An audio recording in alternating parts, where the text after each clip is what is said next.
চলমান অর্থনীতি সংকটে নীতি সুদ হার 10 ভাগ অপরিবর্তিত রেখেই নতুন মুদ্রানীতি ঘোষণা করলেন Bangladesh bank governor doctor Ahsan H Mansur. যেখানে বেসরকারি খাতে ঋণের প্রবৃদ্ধি ধরা হচ্ছে 9.8%। তিনি জানান, চ্যালেঞ্জ থাকলেও জুনের মধ্যে মূল্যস্ফীতি 7 থেকে 8 ভাগে নেমে আসতে পারে। পাচারকৃত অর্থ উদ্ধারের সর্বোচ্চ চেষ্টা করা হচ্ছে বলেও জানান বাংলাদেশ ব্যাংক গভর্নর। শারফুল আলমের রিপোর্ট।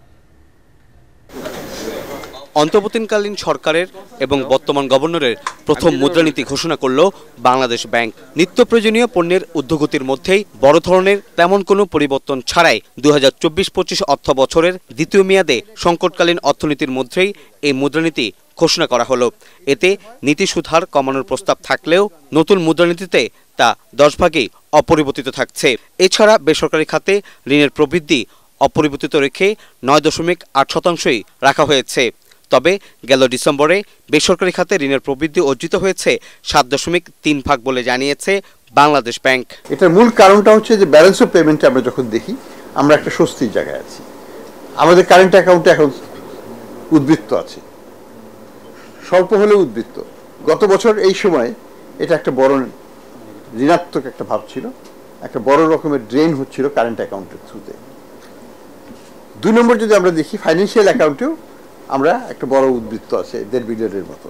তো সেটাও আমাদেরকে কনফিডেন্স দিচ্ছে যে আমাদের যে ফ্লো অফ ফান্ড ওভারঅল, সেটা বৈদেশিক সাহায্য থেকেই আসুক, এফডিআই থেকেই আসুক, কোনোটা কম আসবে কোনোটা বেশি আসবে, সব মিলিয়ে আমরা একটা সন্তোষজনক অবস্থায় আছি, একটা সারপ্লাস পজিশনে আছি। মূল্যস্ফীতি নিয়ন্ত্রণের চ্যালেঞ্জকে মাথায় রেখেই বাংলাদেশ ব্যাংক এবারের মুদ্রানীতি প্রণয়ন করেছে।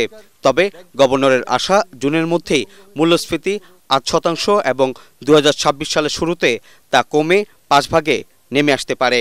ইনফ্লেশনটা যেন জুন মাসের শেষে, অর্থাৎ জুন মাসের ডেটা যখন আসবে, এটা যেন 7-8%-এর মধ্যে থাকে। এটা প্রথম থেকে আমি বলছি, এখনো সেটাই বলছি।